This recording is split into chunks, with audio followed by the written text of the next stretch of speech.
Hey guys, good morning. Welcome back to my channel. I know I'm looking a little cray, but that's just because I just woke up and I did not wrap my hair last night. So the last time I talked to you guys, I know I came on here and I was telling you all about the TEAMI tea.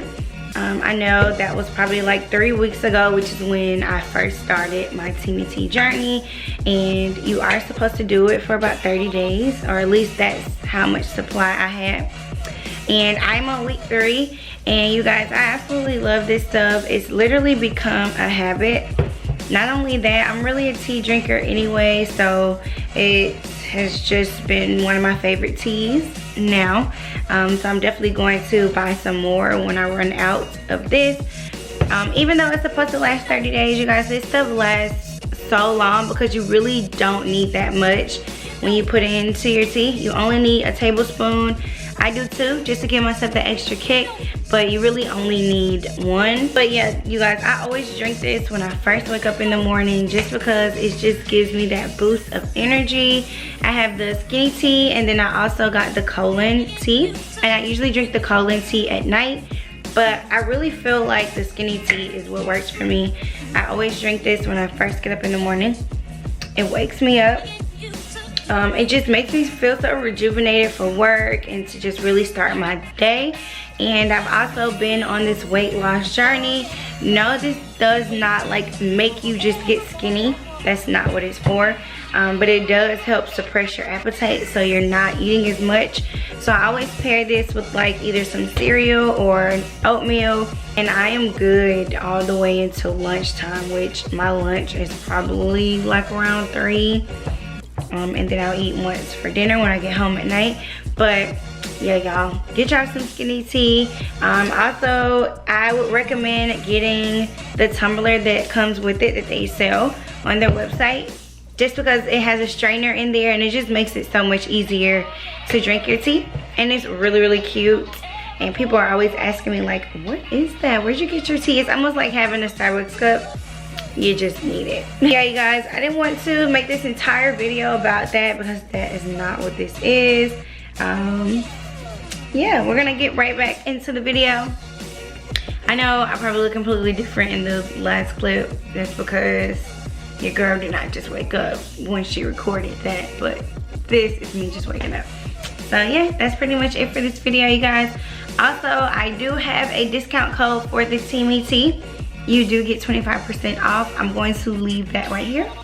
And there's also going to be some links down in the description box just in case you want to purchase and you want to save you some coins when you do. So yeah, I will see you guys later. Bye. Hi guys, welcome back to my channel. It's Essence Tea Era here.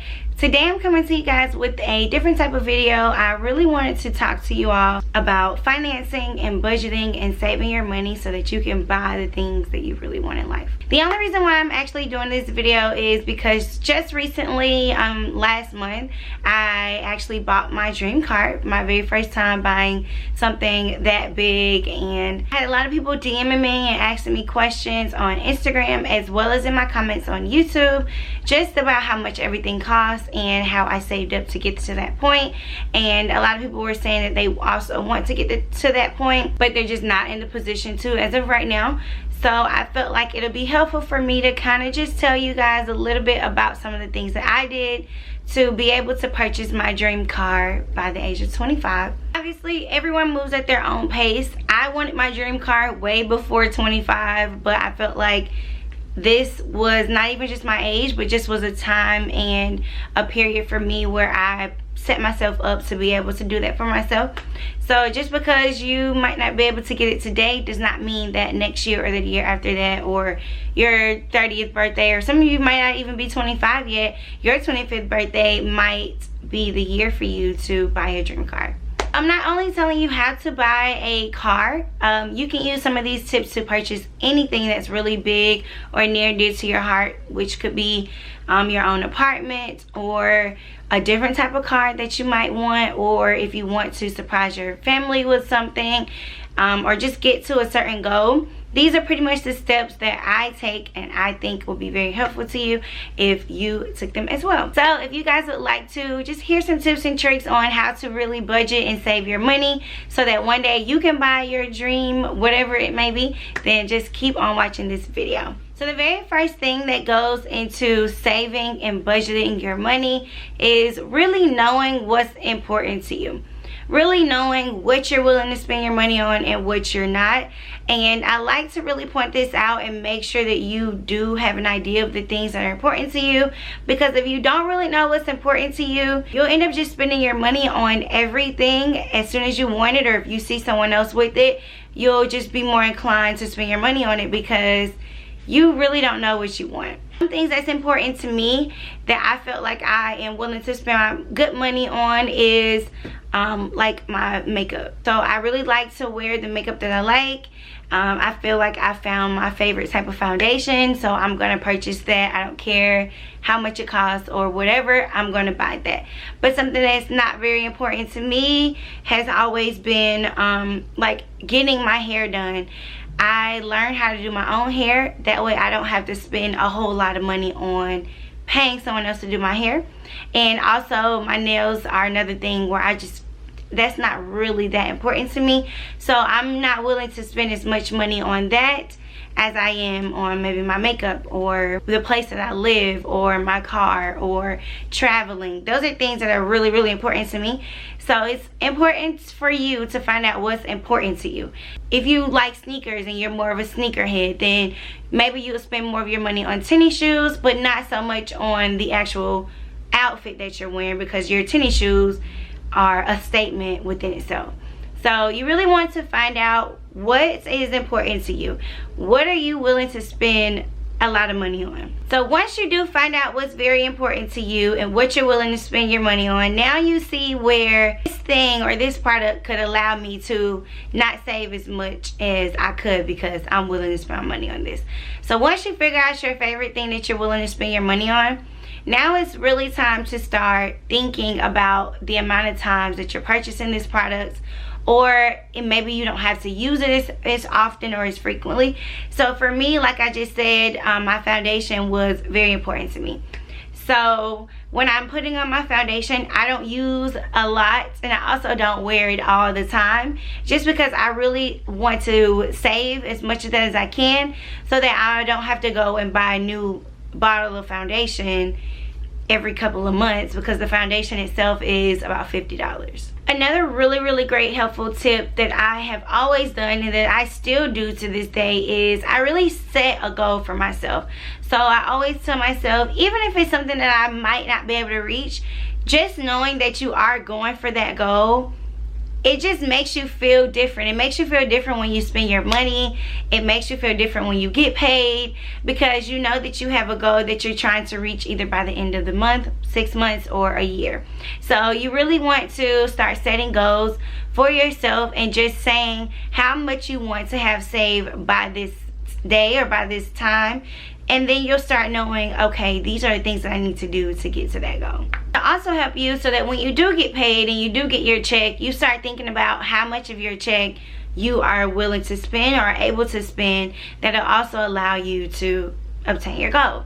So it's really important to have goals in life in general, in everything you do, just because it gives you something to really work towards and like a motivation. So another really great thing that I do, and I'm gonna list some of the apps that I use down below, but I use apps on my phone to help me save my money. One of the apps that I use is my notes. My notes is my best friend. For my notes, I always go in, I always put how much I spent, what I spent, how much I can spend, how much I have to spend on bills and things like that, just so that I can keep track. And it's kind of like a little checklist, kind of, because I can see what I'm doing and I can calculate how much I'm spending versus just swiping my card every time I want to. Really use the apps. There's also another app that I have, which is called Bill Manager, and you can put in how much you have to spend on your bills and gas, all the things that are necessities each month. That way you know how much you should be spending on bills itself. So that's a really, really great app. So this is more so if you are actually trying to buy a car, research ahead of time the type of car you want and how much it is going to cost. This is very important. So once you know the car that you want, like you've seen it on the road, you've test drove it, you've looked at pictures, videos of it, your friends may have one. Once you figure out the car that you want, you really need to go in and do research and see how much money this car is going to cost you, how much it's worth, how much it'll be worth if you want to sell it in the future, if you're going to lease it, how much you need to put down. Really just knowing the ins and outs of how much cash you need when you go to the dealership or to the bank or wherever you're doing, whatever you're purchasing. You need to do research on how much you need to have saved. That way, when you're setting your goal, you know how much you're saving. Also, make it realistic, you guys. Don't try to like kill yourself. Obviously, there are 1,000 other cars in the world that I one day want to own or want to drive, but I know what I can afford right now, and it's more of a dream car for me because my first car was more so like a, you know, point A to point B. I absolutely love my car. I was so grateful for it. I had a Hyundai Accent, but it was like my college car, you know, fresh out of college type of car. But now I feel like I purchased a car that I can, you know, like feel like I'm doing my own thing, kind of luxury type. So you really want to make it still realistic. Don't like set yourself for like a Lamborghini or something that's gonna cost you $500,000 or however much it costs, and you know that you're not in the position to do that. So make sure you make it a realistic goal for yourself so that you're not like beating yourself up or killing yourself because you're not getting to the goal as fast as you want. You want to open yourself up a credit card.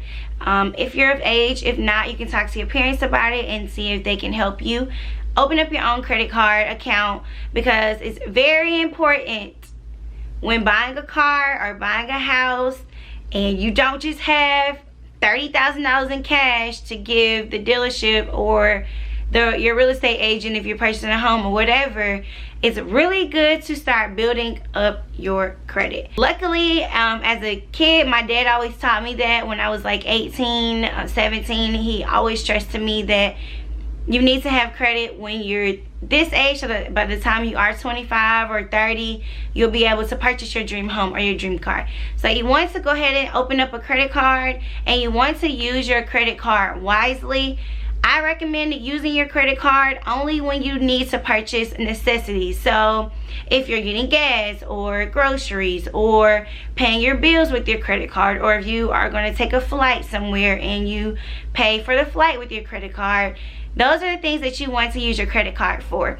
And you only want to spend on your credit card what you actually have in the bank, because what you're going to do is you're going to swipe your credit card for the same amount that you could have done with your debit card or paid in cash, but you're using your credit card so that you're building your credit, and then you take that same cash from your debit card and you're just going to transfer it over to your credit. That way you're not getting behind on your credit card, and you're not basically creating a bad reputation on your credit score because you're not paying your credit card bills. So if you're going to open up a credit card, I only suggest doing it if you're ready, but when you do, you really have to be strategic about it, because you can start getting in the hole, because your credit card limit could be like $2,000 or $3,000, and you might not even have $2,000 in the bank, but you're just running up your credit card, and now you're behind on credit card bills because you don't actually have the cash to put to your credit card. So make sure you're building up your credit card, and your credit score will continue to grow the more you pay on your credit card, so that when you go to the dealership, you can show, hey, I pay my bills on time. I might not have $30,000 in the bank to pay for this car, but this is my job. I get paid monthly or weekly, and I can put some of that towards this because I've already been doing that with my credit card. I also recommend using your credit card when you are purchasing gas as well as groceries. And I think there's another one. When you open up a credit card account, it'll tell you.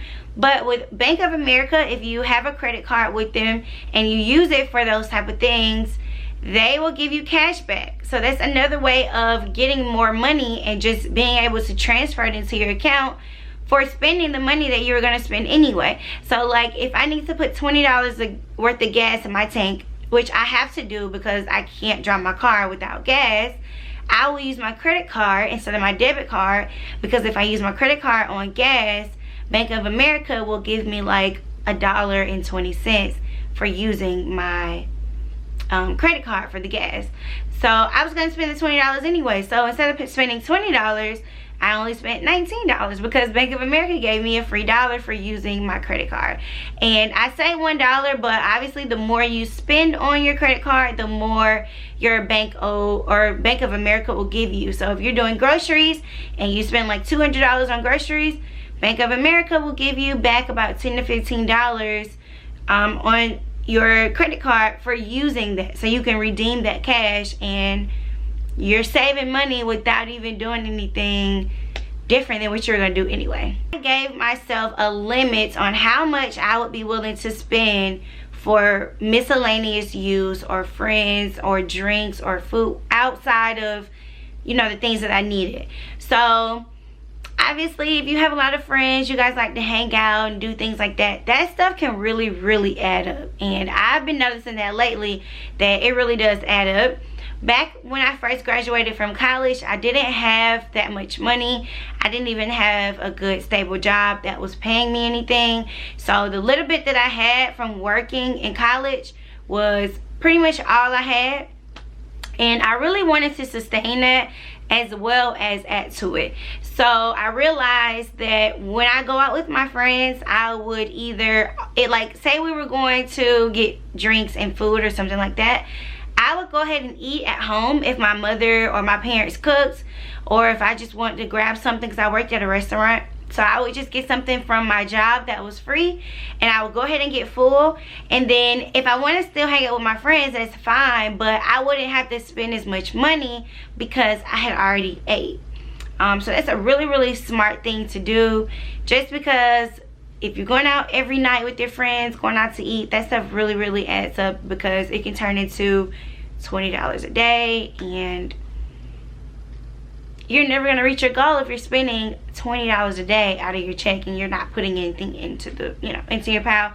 So you really want to set a limit with your friends. Also, find things that are free to do with your friends. So if you guys just want to go to the mall and just walk around, you don't have to buy anything, but you're still spending time. If you want to go to the park, if you just want to hang out at each other's house and watch movies, you want to find things that you can do that are very inexpensive or free, so that way you're still able to enjoy yourself because you're young and you still want to have fun and spend time with your friends, but you don't want to spend so much money doing it because you got goals to reach. Okay, give yourself a deadline. So not just a goal, like a time period for what you want to have at a certain amount of time. So you would say by January 1st, I want to have $10,000 saved in my account. Now you know that you need to start doing something before the new year comes, because you actually set yourself with a deadline. So you want to have a goal for the amount that you want to have saved, but you also want to give yourself a timeline and a deadline so that you're not just doing it, and also to make you feel better when you can look back and say, oh, okay, so a month ago I said I want to have this amount saved, and now I do, or I have more saved, or I did not do anything I said I was going to do, so I need to go back to the drawing board and figure out what I need to do. My very last part of advice is to really just give yourself time, you guys, and be patient, because it does take time, especially depending on the type of career field that you're in, or the type of job that you work, or how much you're getting paid. It's just gonna take time. It took me a very long time to get where I am today, and that's just because I was very consistent and I had discipline, and I knew what I wanted by the certain age that I wanted to be, and I did that for myself. So the amount of money that I have now, I have been saving since literally 18. So you guys can do the math on that, but it really took time. It took years. It took learning. It took making mistakes. It took turning things down. It took sacrifices. But but in the end it's worth it. So like now that I'm 25, I have another goal for myself. By the time I'm 30, I want to be a homeowner, and then after that I want to start saving for children. So you really got to set goals for yourself, and if you do that, I promise you, you will not fail, and you will be able to purchase everything you want under the sun. You just got to get out there and do it and be smart about it, because you know it's really easy to just kind of fall under what everyone is doing and how everyone seems rich now, you know, with social media being so important in our lives. You want to go at your own pace, so just be patient with yourself. Don't be too hard on yourself, and just be consistent. But yeah, you guys, so that is pretty much it for this video. I hoped I gave you some really helpful tips. If you have some things that you do that I did not mention, please let me know down in the comments below. We can all use them. We all want more money. We all want to prosper and be able to help our families and purchase the things that we want in life. So yeah, thank you guys so much for watching, and I will see you in my next video. Bye guys.